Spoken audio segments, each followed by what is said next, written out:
Hello, beautiful beings. Rosie Glow here. How are you doing? This is a new moon energy update ahead of the new moon next week.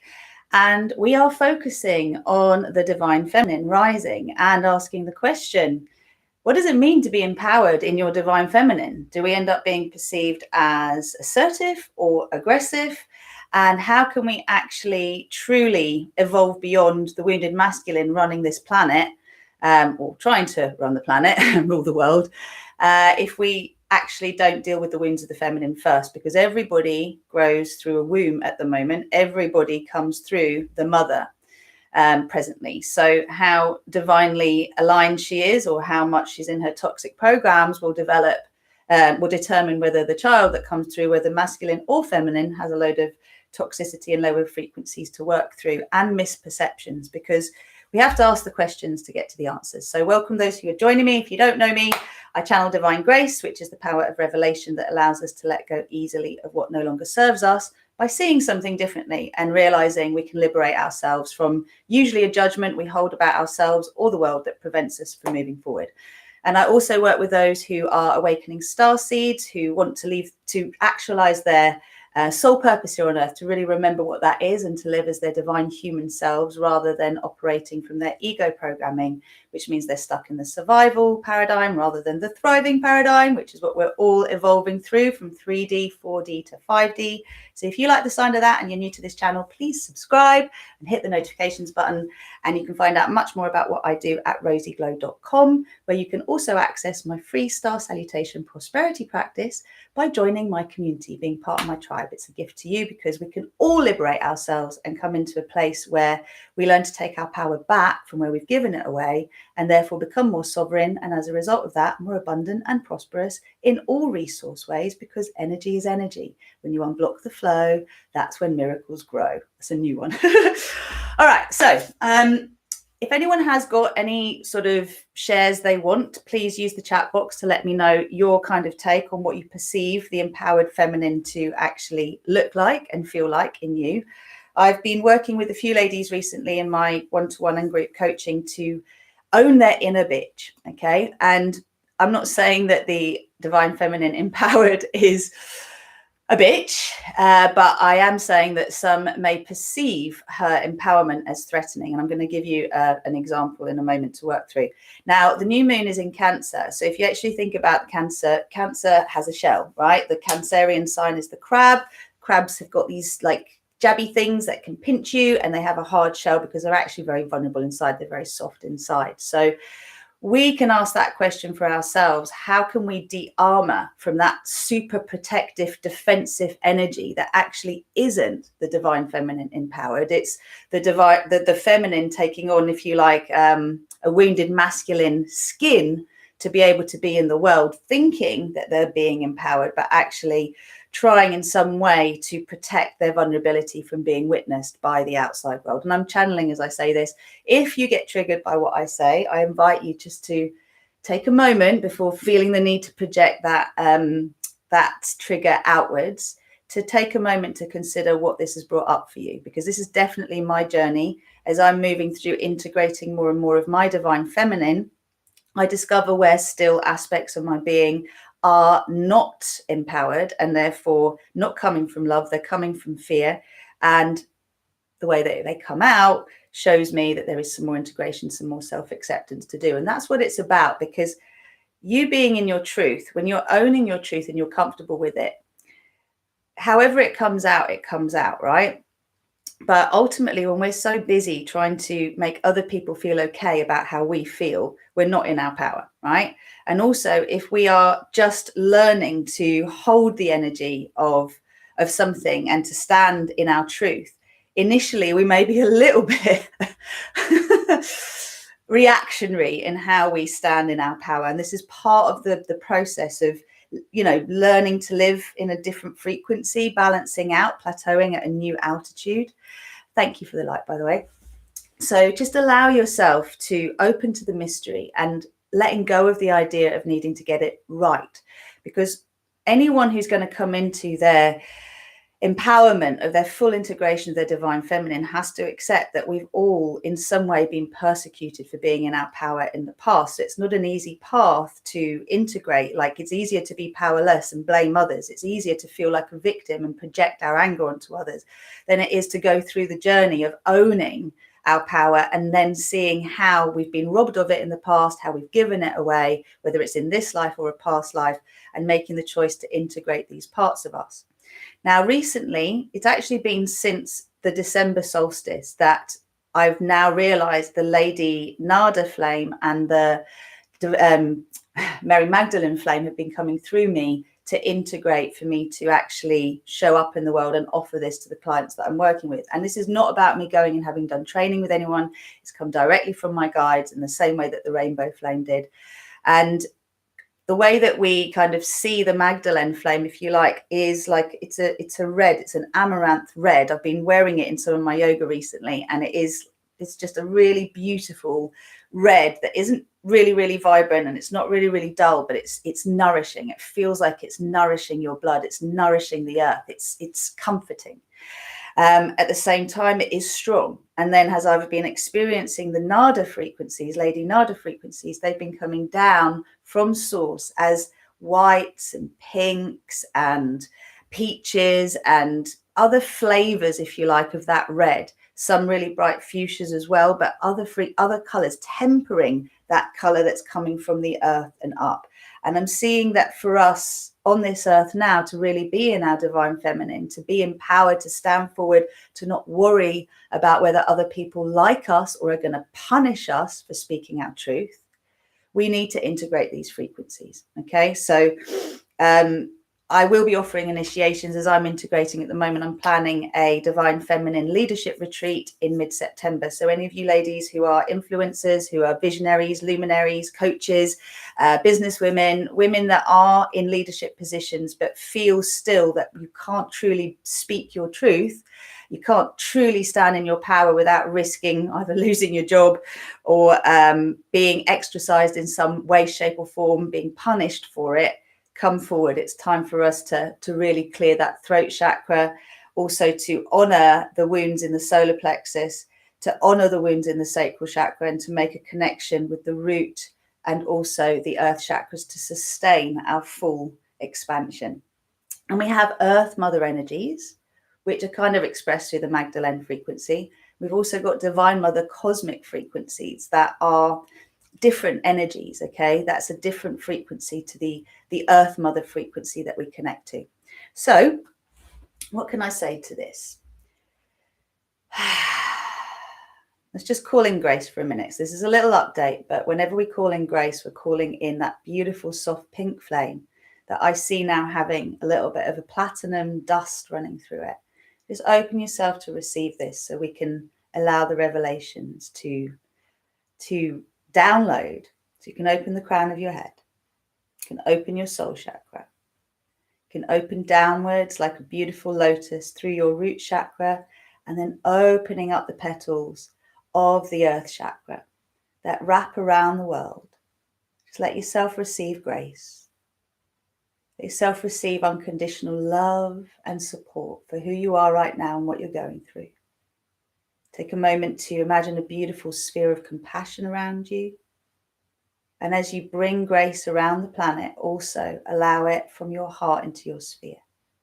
Just so you know you're in a safe place to allow healings to happen in this moment. We'll claim grace. I am that I am. I am that I am. I am that I am.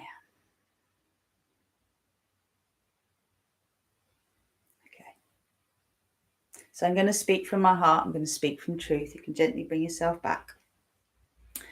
So I have a real life story that I've been surfing on the edge about sharing because, well, I've thought about whether I'm going to take legal action on it. I've thought about how to go about it in the most positive way. And also I've doubted whether it's really that big a deal and whether I'm making, mountains out of molehills and dealing with the feelings this has brought up for me. Because when we do stand up for ourselves, when we do stand in our power, whether we're coming across as aggressive or assertive or none of the above, it takes courage. It takes something in us to actually step forward. And if we're not met with the approval that we expect, or we somehow don't manage to assert our power in that situation, which again is coming from fear, then it's easy to kind of feel like you need to run away and lick your wounds, or you don't want to step forward and like get it wrong, as it were, right? So it's really good when you don't know what to do nothing.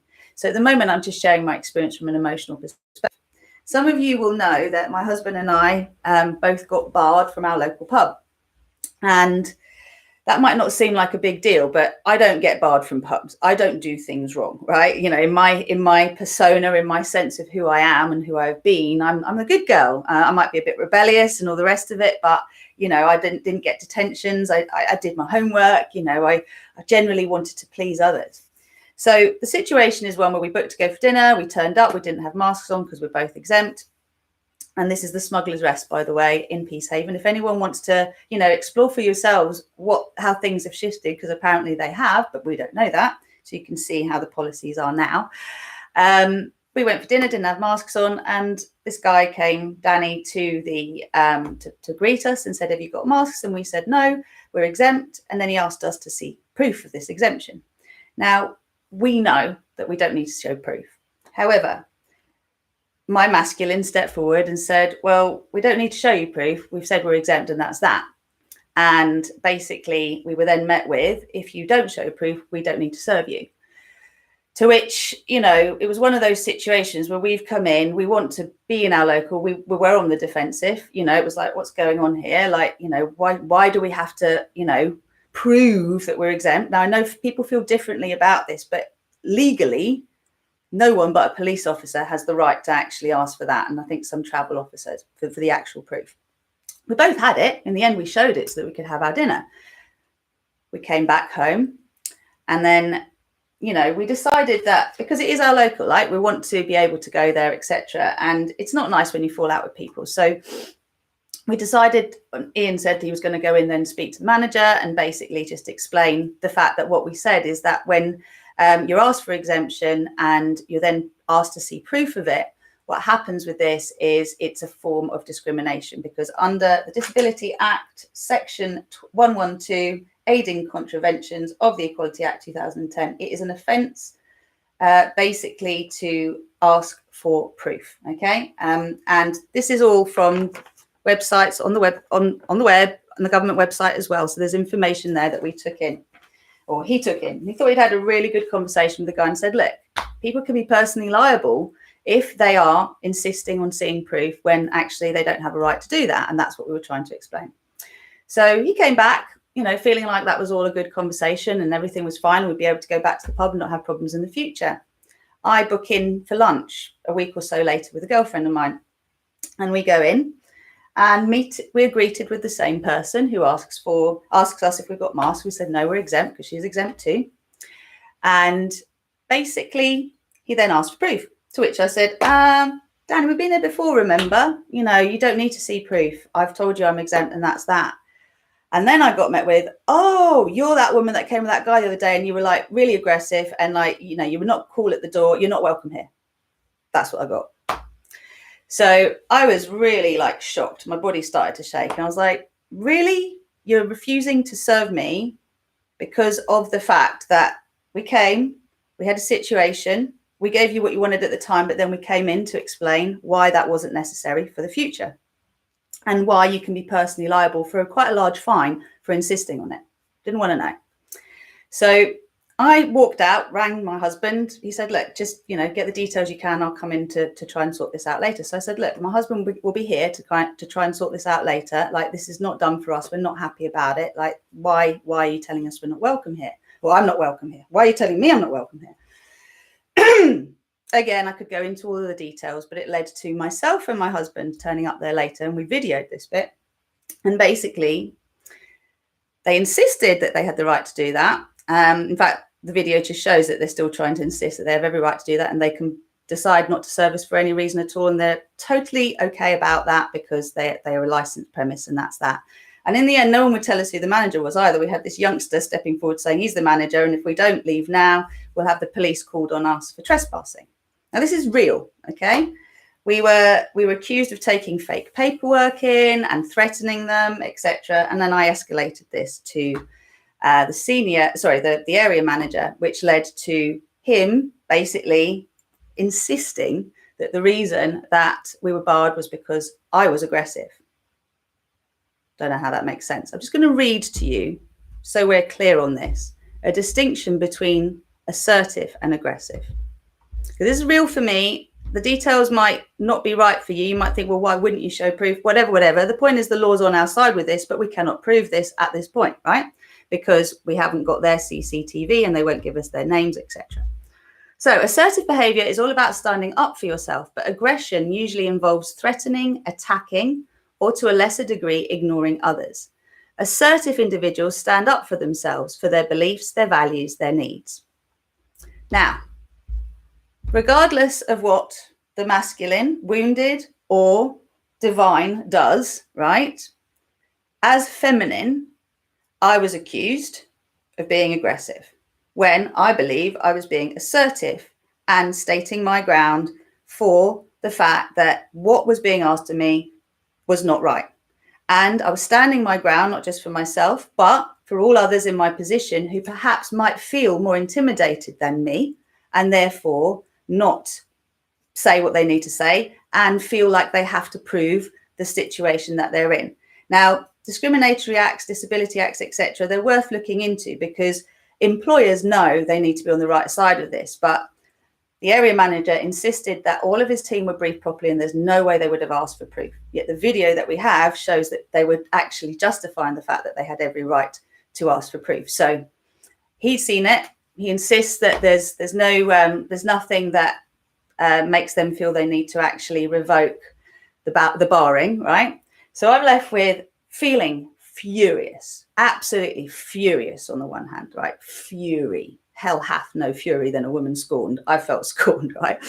On the other hand, I'm thinking, oh my God, did I do something wrong? Like, God, we've got barred from our pub. Like, they've got an amazing view. Food, not all that. Service, well, I'll leave that up to you. But ultimately, the view's amazing. And I felt I'd been robbed of something very important. But it was where it took me into the fact that I did something brave, in my opinion, right, which was to stand up for my rights. I got accused of basically threatening them, that my husband was going to come to sort them out. And I'm just like, God, like, that's not how we talk. Like, that's not where I come from. But it's obviously what they're used to, and what they expect. That's their 3D lens, right? So this is about different realities coexisting together. But what ended up happening was I got punished, in my opinion, for sharing my truth. Now, friends have said to me, why would you want to go there anyway? Why would you? This is the sort of justification of, oh, you don't need them. But it's actually how it felt for me because it's a deeper wound. The wound is you step forward, you defend yourself or you defend an action that you feel is important, is aligned with truth, and then you get met with punishment. And this is what we're all dealing with in this healing of the wounded feminine and evolving into the divine feminine. Because, maybe I did raise my voice a bit when we went back. I mean, if you want the video, I'll send it to you. Did I shout? Did I scream? Did I call anyone names? No, but I did make it very clear that they could be personally liable for a fine for insisting on the proof, right? So is that a form of threat? Well, it depends how you actually see it, isn't it? So whether you're defending your children at school and you're dealing with a headmaster who is basically telling you, get back in your box, who are you to challenge the narrative? Who are you to challenge the science? Who are you to challenge the protocols that we're putting in place? Or you're going about your business in today's world where an old fear-based world is dying and a new world is evolving, and you end up finding yourself dealing with other people's fear projected at you, or because they're in fear, they want to try and control in order to feel safe. So they're seeking to dominate you. That's going on a collective level as well. We all need to have it within us. It doesn't matter what your sexual orientation is, what your gender is, whether you are non-binary, none of that matters. We have an inner masculine and an inner feminine and an inner child. They all need to be given the internal love and acceptance and healing necessary so that we can show up as our divine human selves rather than as our wounded selves. And I'm giving you a personal example to show you that however far I am on my path of growing, you are always going to then find what's in resistance to you being in your power.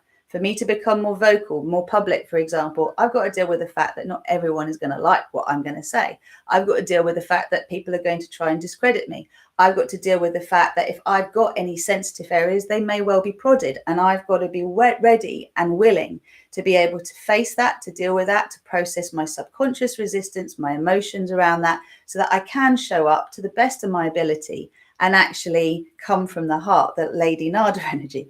More I feel the Magdalene, she is like the rebellious female. She is the woman that says it as it is, doesn't apologize, calls stuff out, but that, if it isn't tempered by the Nada frequency, can be perceived as aggressive. And if we want those around us to open to our message, then we are going to need to show up with a soft heart so that others can hear it, right? This is part of it. So we're all getting training at the moment. We're all getting the situations in life we need to evolve into a higher level so we can handle the pressure of what happens when those try to send arrows, to attack, to burn, to slay. We go, you can't touch me. Sticks and stones may break my bones, but names will never hurt me.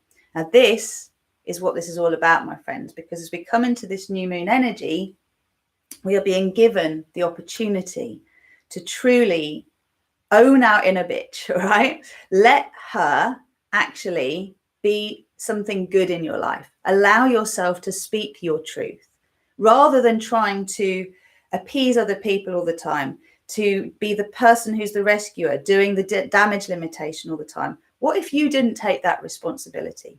What if you just spoke your truth as best you can, as kindly, as lovingly as you can, and process the emotions that are coming up, whilst at the same time understanding that if someone attacks you, you have every right to defend yourself. And if that comes across aggressively, that's okay. All right. Owning your inner bitch means being okay with you in all aspects of your being and not expecting yourself under extreme pressure to be able to be your best self. Be your honest self. Obviously, we don't want to hurt people, right? We don't want to attack them physically or verbally, as much as we can. But if someone's coming at us, we've got to push back. So this is part of the exploration, is to understand that perhaps as we are growing into our empowerment, we will be perceived as aggressive, and we will certainly be perceived as aggressive as we own our truth by those who are in fear, who are in their wounded masculine, who haven't done the inner work to evolve themselves. But practicing being assertive is something that will allow us to temper over time, because initially, if you've been a bit of a dormouse, a wallflower, and then you're like, I'm going to speak my truth all of the time, however it is I'm going to say it, it's going to seem a little bit weird, right? But you go from one extreme to the other to find your middle ground, to find that place where you can stand and say it and not be frightened of losing friends. At the same time, not be actively burning bridges because you can't find a way to create a doorway to open. If we're just attacking people all the time for what they believe, then we're no better than they are. We haven't evolved anywhere past them and their desire to attack us out of ignorance in terms of what they believe. So we've got to trust now that we all still have wounds in us. We all still have blind spots, and they will be shown most by those who are in a lower frequency, because they're the ones that are going to push at us. They're the ones that are going to trigger us to step off our pedestal, our throne, our pulpit, whatever your thing is, right? So accepting your imperfection is very important. Developing fuck off fences and bullshit barriers are also very important as well. Being able to call a spade is important. Being able to call something misleading, a lie. Like, there's a lot that has to be. I don't like the word calling out. I don't like that term. It's just like, I'm going to call you out. Is that empowered? I think transparency, I think being able to say blatant truths, even if they're uncomfortable, it's the mic drop moments, right? That's important for us to hold in our sovereignty and to be able to accept that no matter what, even if others don't agree with us, even if others judge us, if they persecute us, they reject us, they abandon us, or they betray us, that doesn't mean that us being in our authentic truth is a bad thing. It doesn't mean that us standing up for what is right is a bad thing. Okay, so we have human laws and divine laws that are in operation, and those divine laws are going to take over from the current state of play. But we're all playing our part in that, and we've got to stand up and be counted. So this is the overall message really that I wanted to give you. In terms of crystals, I'm loving labradorite at the moment. I've been working with it for a while, but helping to see through illusion and distorted truth. You know, we need to do a video on woke and awakened. And I've said to Jen McCarthy, she's game, so we're going to do it, like the difference between being woke and awakened, because there are some misinterpretations of what it means to be empowered. All right. And this is a brilliant, brilliant crystal for that. So is pyrite, fool's gold. For me, this gives me the strength to be in my power, and I feel the support of the divine masculine through this glittery golden shimmer that allows me to unfold and be in my feminine, because I feel held. But no one's fighting battles for me. I'm doing it. I'm standing in my truth. I'm standing in my power. I'm not like going to be like, you know, mouthing off like I haven't got any, you know, sense of appropriateness, but I need to have my voice free to say something that might not be comfortable, might not be accepted, might not be someone else's version of the truth or the narrative. And we all need that. So we're being prepared for that. We've just been through the longest day. You know, you've got the revelations, Hancock and his situation, literally cock in hand, right? That the day that happened was the same day that Public Health England published some very, well, worrying information about the current therapeutic path and actually the concerns around that. And yeah, I'm saying it as it is so you can work it out for yourself. So we're all going to have to stand up and say that is not correct. That is not okay. That is not going to happen in my name. Like, we've got to stand up and be counted, but it's about standing up in ourselves and not expecting ourselves to be perfect all of the time. You're not going to be perfect when you're under stress. Okay, if you're put under more and more and more pressure, at some point you are going to attack. At some point you're going to burst. At some point you're going to break, right? Something's going to happen that will create reaction. That's okay. Can you love yourself radically, unconditionally, as you evolve beyond the wounds that judge, that condemn, that attack others or attack self, the guilt, blame, shame, judgment, right? Watch those. Where are you in those? Be careful. Notice when you go into it, whoever you are and whatever you're doing. Because 5D frequency living is living in a higher frequency, not because everything is perfect around you, not because everyone else is living in a high frequency around you, but because you have evolved yourself to a place that you can accept everything around is shifting. It's not the way you want it to be, but you can look for the opportunities for you to express your gifts in the world that really support you to have a platform for those who are ready. Can't crack nuts open. You don't need to. There are people that are awakening everywhere. Be there. Don't expect to be perfect, and allow yourself to know that every step of the way you will still encounter resistance, and that's okay. When you're fully in 5D, fine, brilliant, great. I'm not fully in 5D, not all of the time, right? I come in and out, in and out, in and out, and then I see what is still there for me to love up in me so that I can hold a higher vibration, plateau there, then take the next upgrade, plateau there, and learning definitely not to look to the outside to validate me, not to look to the outside and what I see in front of me to determine whether or not I accept myself. I choose to be happy. I choose to access joy. That's the practice. So when we actually have our new moon co-creation meditation next week, we will start with a cacao blessing and we'll go straight into the meditation. I'm sure I'll have a little something to say, but I'll keep it short.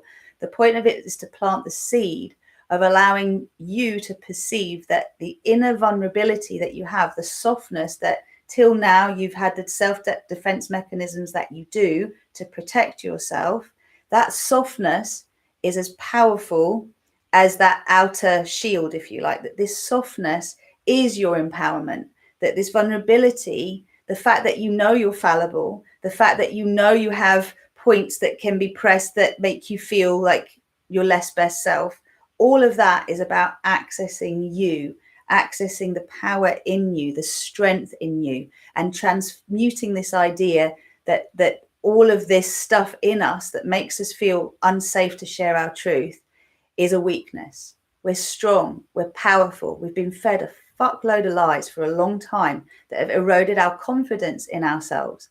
Now, we've actually fed ourselves those lies and we've then passed them on as well. That's where the forgiveness piece is important. We pass them on to our children. We've done it ourselves. We're part of the problem until we choose to be part of the solution. So join me in being part of the solution. Let's really anchor this healing of the divine feminine with the new moon in Cancer. And then we'll be moving into Leo season, which is my season. I'll be very excited about that. And it will allow us to prep for the full moon, obviously, which will be all about the deeper work, the allowing the deeper soul healing to come about after you've set your intention. All right. Thanks so much for listening. I hope you enjoy this, and please do comment in terms of your experiences. And if anyone is local and wants to find out if that lovely pub has upgraded its policy at the door, please do make sure you video it as you go in so we can see if things have shifted. Lots of love.